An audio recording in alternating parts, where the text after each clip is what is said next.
আপনি যাকে নিয়ে আসতেছেন সে আর একটা টাকা। তো এই জায়গায় যে রিফর্মের জায়গা।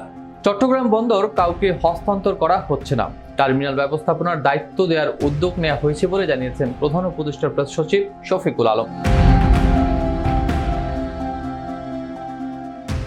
রোববার ক্যাপিটাল মার্কেট জার্নালিস্ট ফোরাম আয়োজিত CNJF টকে তিনি এ তথ্য জানান।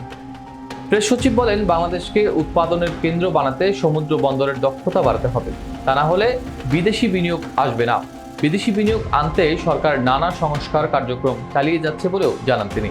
তার ভাষায়, আর্থিক খাতে সংস্কার চলছে, ডলারের বিনিময়ে হার বাজার ভিত্তিক করা হলেও টাকার অবমূল্যায়ন হয়নি।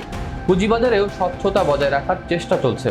এ সময় তিনি আরও জানান, জাতীয় রাজস্ব বোর্ড বিলুপ্ত না হয়ে 2 ভাগে ভাগ করার কাজ চলছে, যা সরকারের অগ্রাধিকার কর্মসূচির অংশ। এতে রাজস্ব আদায়ে অতি গতি আসবে বলে আশাবাদ ব্যক্ত করেন তিনি। প্রেস সচিব আরও বলেন, 2026 সালের 30 জুনের মধ্যেই জাতীয় নির্বাচন অনুষ্ঠিত হবে। আগের অন্তর্বর্তী সরকারের কাজ ছিল শুধু নির্বাচন, তবে বর্তমান সরকারের দায়িত্ব নির্বাচন, বিচার এবং সংস্কার, এই 3টি একসঙ্গে এগিয়ে নেওয়া।